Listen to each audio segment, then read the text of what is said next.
Hello and welcome back to the YouTube channel of Friends House. Today we have latest writing task to NSC. So it is related to the writing module and we will be going through the topic related vocabulary, synonyms as well as introduction and conclusion to this essay. So let us start. The question is, some people believe that professional workers such as doctors and teachers should be paid more. तो यहाँ पे हमको बोला गया है कि कुछ जो प्रोफेशनल्स हैं जो किसी खास प्रोफेशन से रिलेटेड होते हैं, लाइक हम बोलते हैं कि डॉक्टर और टीचर हैं, उनको हमें ज़्यादा पे करना चाहिए। उनकी जो सैलरी कह लीजिए, उनका जो ट्रीटमेंट का फीस है वो ज़्यादा होनी चाहिए। तो दैन फेमस एथलीट्स और एंटरटेनर्स, तो यहाँ पे कंपैरिजन किया गया है दैन से। सो दैन मतलब उनसे ज़्यादा अगर हम कंपैरिजन करें तो डू यू एग्री और डिसएग्री, तो क्या आप सहमत हैं या फिर इससे असहमत हैं। तो इस केस में हमारे पास राइटिंग टास्क 2 में सबसे पहले हम जो स्टार्टिंग करेंगे, हम इंट्रोडक्शन से शुरुआत करेंगे। तो इंट्रोडक्शन से रिलेटेड हम बात करेंगे कि हमारे पास 2 लाइन्स होती हैं। फर्स्ट लाइन जो होगी वो रीफ्रेजिंग होगी, वो क्वेश्चन को हम एज इट इज लिखेंगे सिनोनिम को यूज़ करते हुए। तो सबसे पहले सिनोनिम देख लेते हैं, या फिर वो चंक्स वोकैबुलरी के जो हमें हेल्प कर सकते हैं अपने क्वेश्चन को रीफ्रेज करने में without changing it's meaning. Very important. तो देखें, सम पीपल की जगह अ certain class of people, believe की जगह hold the belief system that professional workers. तो देखिए, जरूरी नहीं होता हमें वर्ड टू वर्ड रीफ्रेजिंग करनी है, हम सिंपली प्रोफेशनल्स लिख देते हैं तो भी आपकी रीफ्रेजिंग हो गई। शुड के लिए हम लिख रहे हैं नीड टू। पेड, अभी देखिए जो पे होता है, पे का ये पास्ट पार्टिसिपल है पेड, तो उसके लिए हमने बना दिया रीइम्बर्स्ड। वेरी इंपॉर्टेंट, इसके स्पेलिंग में मतलब मिस्टेक कीजिए। मोर के लिए हम वर सकते हैं हायर। तो दैन है, यहाँ पे कंपैरिजन हुआ है, दैन के लिए हम यूज करेंगे इन कंपैरिजन टू। फेमस के लिए हम यूज कर सकते हैं रिनाउंड। स्पेलिंग फिर से आप देख लीजिए। एथलीट्स, तो एथलीट्स के लिए स्पोर्ट्स पर्सन्स।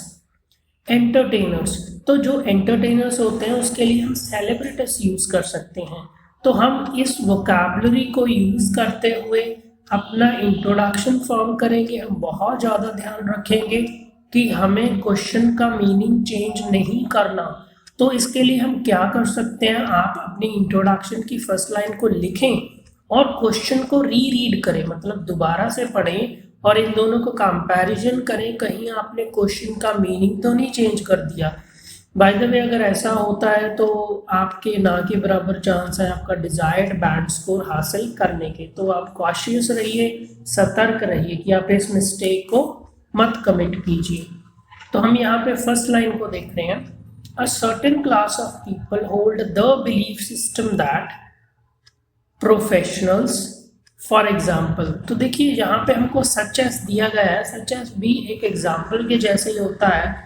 तो हमने यहाँ पे एक डिपेंडेंट क्लॉज दोनों कॉमास में इनक्लोज कर दिया। For example, physicians and educators need to be reimbursed higher in comparison to renowned sports persons और सेलिब्रिटीज। तो यहाँ पे हमने वही क्वेश्चन को ही दोहराया कि कुछ लोग सोचते हैं कि जो प्रोफेशनल्स हैं जैसे कि फिजिशियंस और एजुकेटर्स हैं उनको ज़्यादा पैसे मिलने चाहिए इन कंपैरिजन टू जो मशहूर स्पोर्ट्स पर्सन या फिर सेलिब्रिटीज हैं। तो फर्स्ट लाइन को आपकी रीड कर लेंगे। A certain class of people hold the belief system that professionals, for example physicians and educators, need to be reimbursed higher in comparison to renowned sports persons और celebrities. अभी देखिए, जो आपका question है ये है आपका डू यू एग्री और डिसएग्री। तो देखिए, जनरली आप कोई भी स्टैंड ले सकते हैं, बट देखिए ऐसा फिक्स करना कि कौन कितना पे कर रहा है ये शायद पूरी तरह से सही नहीं होगा।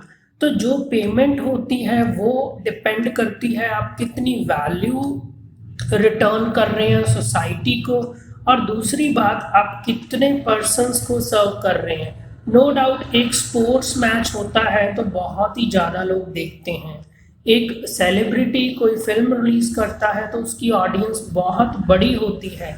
तो हम यहाँ पे मेरे अनुसार हम अगर BP1 और BP2 बनाना चाहें तो हम डिसएग्री की तरफ पॉइंट बनाने थोड़े ज़्यादा आसान लगेंगे।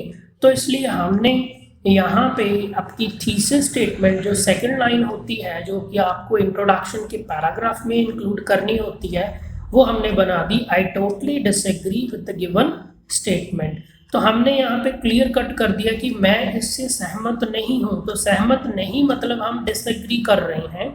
तो यहाँ पे आपके सिंगल आप एक बॉडी पैराग्राफ में इंट्रोडक्शन लिखेंगे, इंट्रोडक्शन में आप 2 लाइंस को इंक्लूड करेंगे। तो यहाँ पे हम आपके इंट्रोडक्शन कंप्लीट को ले लेंगे, फर्स्ट और सेकंड लाइन को इंक्लूड करते हुए अ certain class of people hold the belief system that professionals, for example physicians and educators, need to be reimbursed higher in comparison to renowned sports persons or celebrities.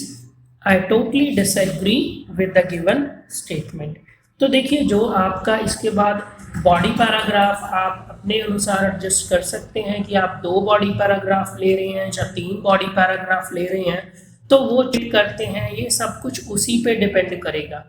अभी हम conclusion लिखने से पहले, जो कि आपके बॉडी पैराग्राफ पे ही based होगा और थीसिस स्टेटमेंट पे ही बेस्ड होगा, तो हम वोकैबुलरी ले लेंगे जो कि हमारे लिए हेल्प करेगी आपके कंक्लूजन में। तो यहाँ पे हम स्टडी करेंगे अर्नड। तो मनी अर्नड या फिर अर्नड, अर्न आपका है कि आपका पास्ट पार्टिसिपल पहले अर्न होता है कमाना।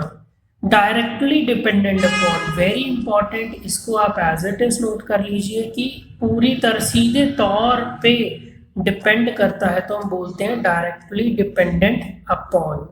नेक्स्ट द नंबर ऑफ, तो द नंबर ऑफ यहाँ पे हम इसके बाद प्लूरल लेते हैं नाउन के फॉर्म का, और स्टूडेंट जनरली पूछते हैं कि सर पीपल लिया है, हमने पीपल्स नहीं लिया।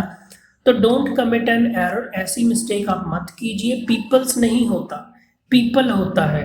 तो आप स्पीकिंग और राइटिंग में दोनों में ही इस मिस्टेक को कमिट करने से बचें।